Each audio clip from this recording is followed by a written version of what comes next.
I want to thank our reader, Jason Deerdorf, and Karen Drucker, Gary Lynn Floyd, and our CSL music team for the wonderful music today. We're concluding our journey through Living Untethered, concentrating today on Part 8, Living a Life of Acceptance. It includes chapters 35 through 39, Dealing with Blocked Energies, Transmutation of the Energy, The Power of Intent, Exploring the Higher States, and In the World, but Not of It.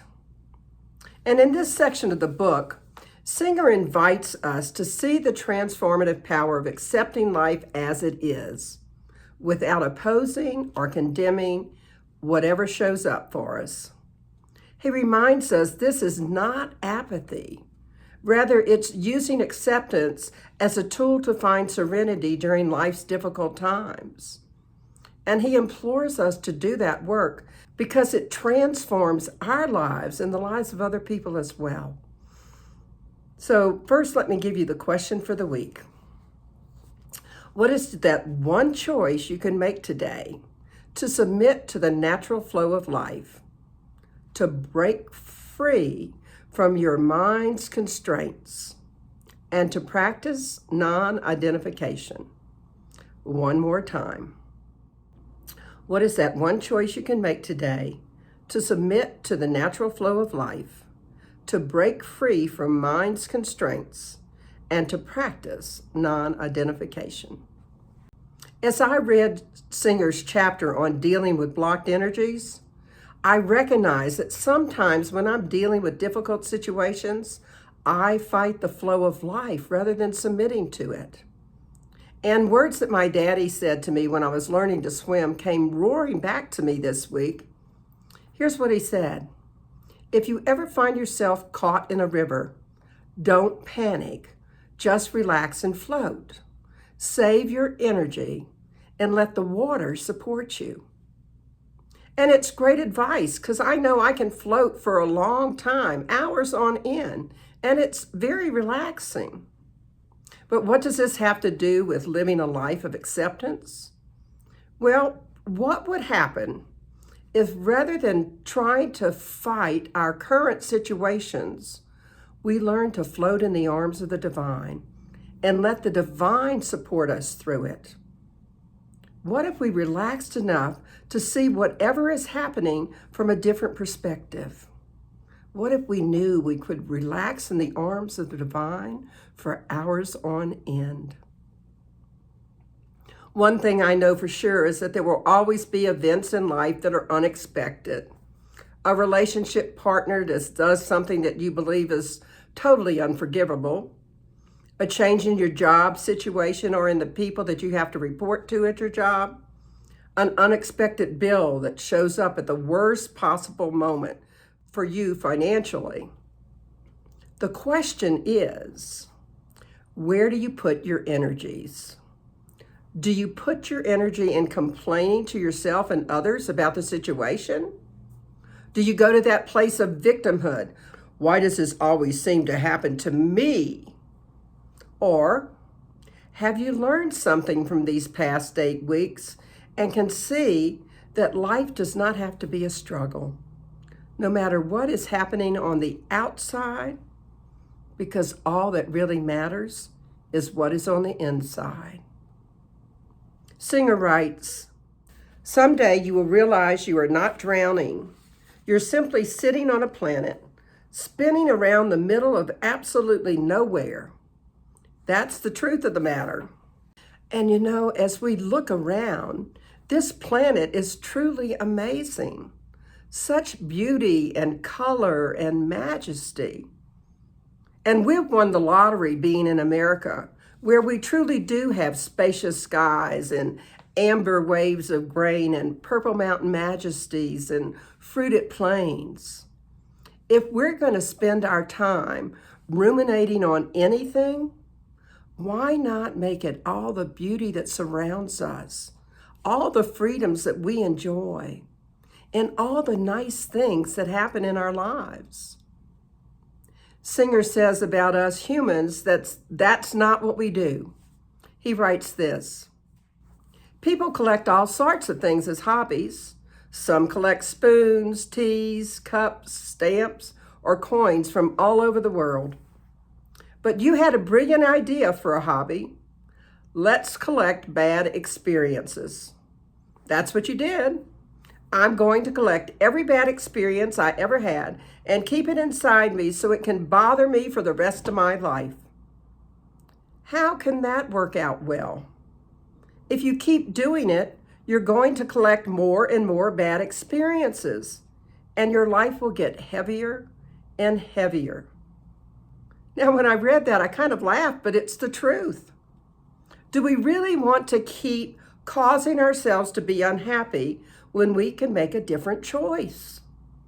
I doubt anyone would say yes to that question if they were paying attention. Isn't it about time that we embrace a bit of compassion and see our own behavior as well as that of others with more understanding? Often we express our dissatisfaction with what life brings us by complaining or creating a story about how awful it is. Sometimes we suppress things, which just adds to our samskaras. Singer offers us a third alternative, transmutation of the energy, which is a higher use of your energy. Here's what he writes. What if, when the energy tries to come up, you see it as an opportunity to get rid of the blockage it's hitting? Instead of pushing it back down because we can't handle the experience or releasing it outside as a way of relief, you can relax and release at such a deep level that you allow the blockage to pass without resistance. Wow. You allow the blockage to pass without resistance. That is what transmutation of the energy means. It involves using the rising energy as a positive force by allowing it to cleanse whatever was blocking it. This is the highest way to work with your energy. Use it to grow spiritually. Use it to let go of the blockages that are keeping you trapped. This is the way that we embrace that we are children of the divine and who the divine is very well pleased. This is the way we know that we're worthy and whole and perfect and complete, even with all those things that we might see as flaws about ourselves and others. In our physical life, we have a lot of limitations. We can't move mountains. We can't move at the speed of light. But Singer writes this, inside, you have no limitation because there is no physical aspect to self with a capital S. You are pure conscious, and your will has complete dominion over mind and emotions. I guess the real issue is while we have the ability to permanently live in a state of happiness, in that heaven on earth, sometimes we don't seem to have the strength of intent to take that journey. Wouldn't you rather have that strength of intent to take that journey? If you happen to have listened to my messages for any length of time, at some point, I suspect you've heard me talk about the acronym AIM. Attention plus intention equals manifestation. We truly have to learn to place our attention on our intention to live a life of joy. And we have to gather the strength to make living a life of joy our intention, and then place our attention on that intention. In his chapter, The Power of Intent, Singer talks about how in the outside world we have limitations. Like I was saying, we can't run at the speed of light. We can't move mountains. But it's what he says after that, which I think is the highest importance. Will is like a muscle. You build it by exercising it. Surrender is about letting go of weaknesses and being committed enough to carry out your intent. Surrender is handling anything that needs to be released inside and letting it pass through. I know I'm willing to exercise that muscle by learning to release those blockages so that I can experience that energy flow as it's meant to be. How about you? Are you willing? I like the analogy Singer used about a tug of war. If we just relax our hands, the war is over. What if we could learn to see all our samskaras as something on the other side of the rope and learn to just relax and let go of them? No more tug of war. Humans often become so involved in their own ideas and emotions that they establish a sense of self based on those mental constructs. Singer invites us to practice what he calls non-identification. In other words, to begin to question and release those identifications. In our philosophy, we know that we are part of the collective one life. Yet we live our lives on this planet as though we were separate from every other human. We allow our physical beings to present us with the notion that what I do, and what other people do is their issue. We get involved in our ego, and ego is just edging God out. And we lapse from the ultimate spirituality of oneness, which we could decide to embrace. When we practice non-identification, we connect with a deeper portion of our being that is undisturbed by the oscillations of our minds. And we live in a greater feeling of calm and freedom and peace. Imagine if we could just accept people just as they are, not try to change them or control them, not have them do what it is we think they should do.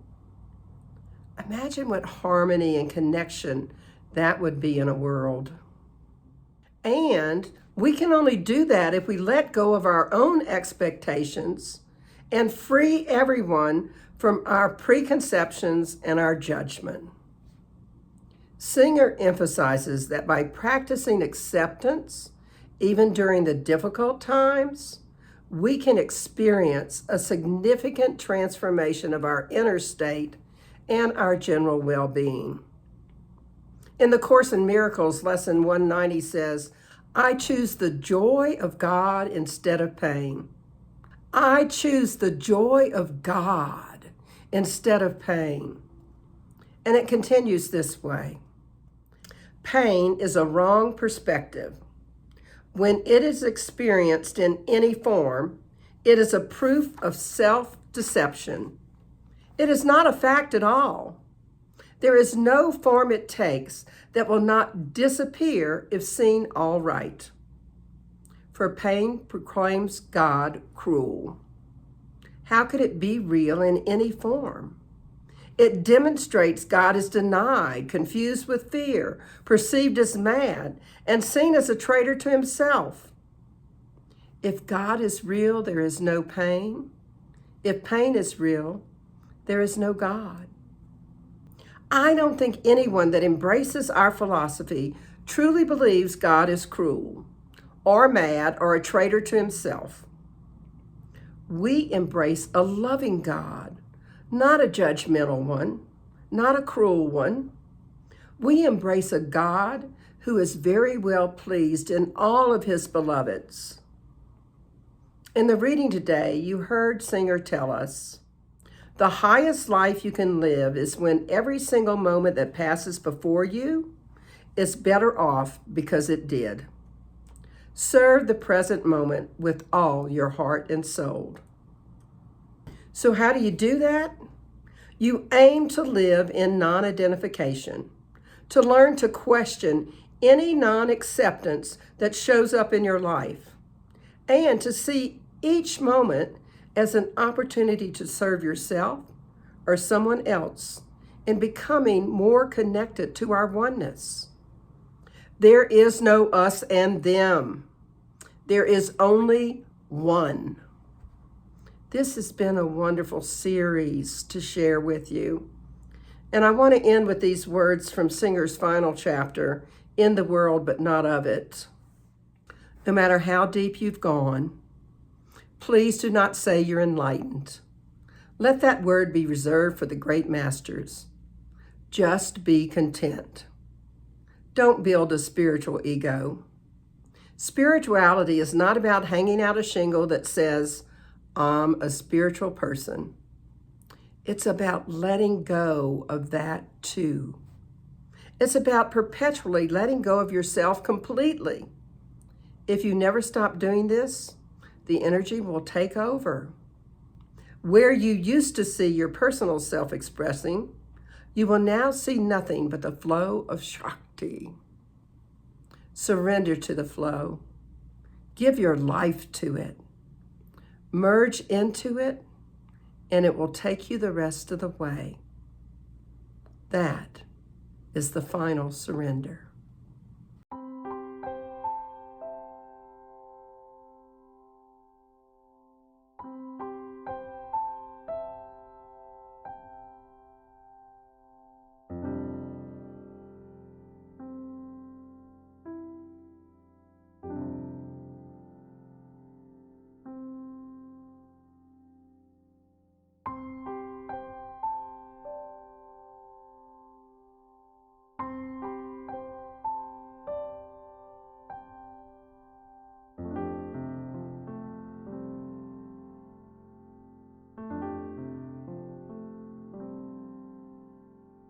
And so in summary, how might you step fully into living untethered by living a life of acceptance? Well, submit to the natural flow of life. Decide to collect joy experiences, not bad experiences. Transmute your energy. Allow it to pass through you. Aim to break free of samskaras. Exercise your will muscle and surrender. Quit playing the tug-of-war game. Let go of the rope. Practice non-identification.